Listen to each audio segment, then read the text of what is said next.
Assalamualaikum warahmatullahi wabarakatuh. Perkenalkan, nama saya Sriyanti dari kelas 4 EPAI. Di sini saya akan menjawab soal UAS mata kuliah Filsafat Pendidikan Islam. Soal yang pertama yaitu demokratisasi pendidikan kerap dianggap sebagai jalan menuju keadilan dan kesetaraan belajar. Analisislah bagaimana prinsip-prinsip demokratisasi pendidikan dapat diterapkan dalam konteks pembelajaran pendidikan agama Islam di sekolah umum.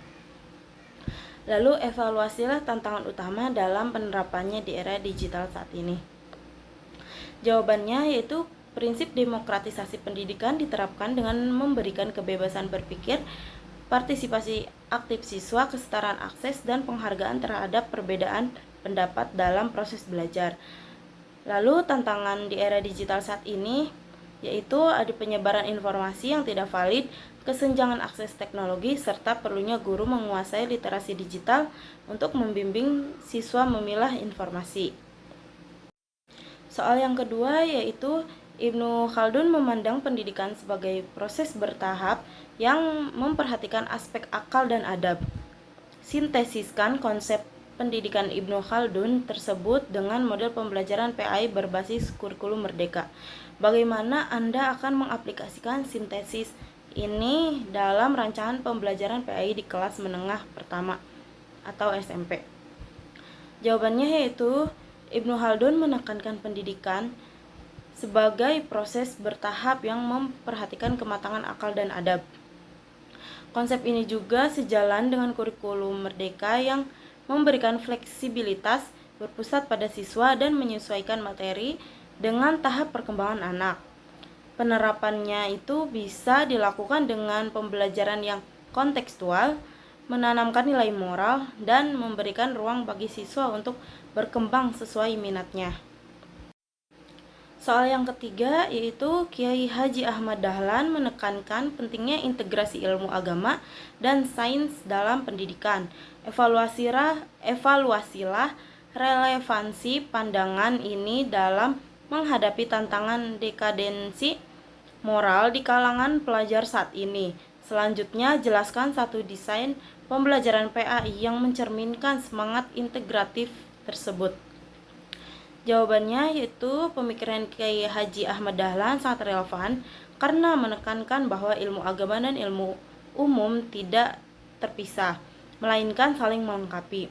Tantangannya adalah bagaimana menyatukan kedua disiplin ilmu tersebut dalam satu materi yang utuh, tidak terkotak-kotak. Solusinya adalah dengan merancang materi yang menghubungkan konsep keislaman dengan fenomena sains atau kehidupan nyata sehingga tercipta pembelajaran yang integratif. Soal yang keempat yaitu Kiai Haji Hashim Asy'ari menekankan pentingnya akhlak dalam pendidikan dan sikap tawadu terhadap guru. Analisislah pemikiran ini dalam konteks pengembangan karakter siswa dalam pembelajaran PAI. Bagaimana penerapan nilai-nilai ini dapat mengatasi krisis keteladanan guru di era modern. Jawabannya yaitu Kiai Haji Hashim Asy'ari menekankan pendidikan akhlak sebagai fondasi utama. Dalam pembentukan karakter, nilai-nilai ini perlu ditanamkan melalui keteladanan, pembiasaan, dan juga pengamalan ajaran agama Islam. Di era modern saat ini, tantangannya adalah pengaruh budaya asing dan gaya hidup yang bertentangan dengan nilai-nilai agama. Solusinya adalah mengintegrasikan nilai-nilai keteladanan dan adab ke dalam kehidupan sehari-hari dan juga bisa diterapkan ke dalam setiap materi dan kegiatan sekolah. Soal yang kelima yaitu Ahmad Hasan dari Persatuan Islam Persis menekankan pentingnya purifikasi ajaran Islam melalui pendidikan yang berbasis pada Al-Quran dan hadis. Analisislah pemikiran ini dalam konteks kurikulum pendidikan agama Islam saat ini. Apakah pemikiran tersebut lebih mendukung konservatisme atau reformisme dalam pendidikan? Berikan argumentasi Anda. Pemikiran Ahmad Hasan ini yang menekankan kembali kepada Al-Quran dan hadis sebagai dasar utama cenderung bersifat konservatif karena berupaya memurnikan ajaran dari hal-hal yang dianggap bid'ah. Namun, ia juga memiliki unsur reformis karena mendorong penggunaan akal dan ijtihad untuk memahami teks agama secara rasional dan kontekstual sesuai zamannya. Selanjutnya, soal ke-6.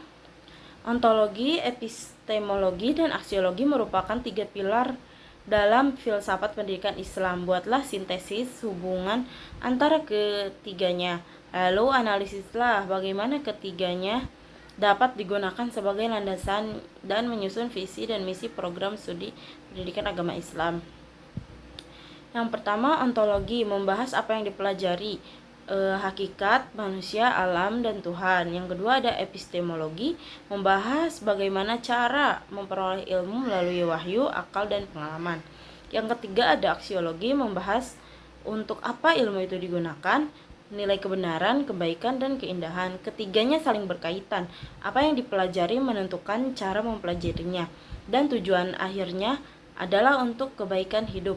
Kegunaannya adalah sebagai landasan kuat dalam merumuskan visi program studi agar pendidikan tidak hanya transfer ilmu, tapi juga pembentukan karakter. Selanjutnya, soal nomor 7, Syed Nauqib Al-Attas memperkenalkan konsep ta'dib sebagai orientasi utama pendidikan Islam. Evaluasilah konsep ini dalam perbandingannya dengan tujuan pendidikan nasional. Bagaimana konsep ini dapat diterapkan dalam penyusunan RPP pada mata pelajaran pendidikan agama Islam? Jawabannya yaitu konsep ta'dib berarti pendidikan yang berfokus pada pembentukan adab, sopan santun, dan pengenalan akan tempatnya yang benar di hadapan Allah, sesama manusia, dan alam semesta. Konsep ini sangat sesuai dengan tujuan pendidikan nasional yang mencerdaskan kehidupan bangsa dan membentuk karakter. Penerapannya dalam RPP bisa dilakukan dengan menambahkan indikator sikap, keteladanan guru, dan kegiatan menumbuhkan rasa hormat serta tanggung jawab. Selanjutnya, soal yang ke-8. Ismail Raji Al-Faruqi mengusulkan Islamisasi ilmu pengetahuan sebagai pendekatan dalam pendidikan tinggi Islam. Berdasarkan pandangannya, rancanglah atau jelaskan satu model pembelajaran interdisipliner antara PAI dan ilmu sosial, misalnya sosiologi atau ekonomi, yang bisa diterapkan di sekolah. Jawabannya yaitu pemikiran Ismail Raji Al-Faruqi tentang Islamisasi ilmu mengajarkan bahwa semua ilmu harus dilihat dari perspektif Islam.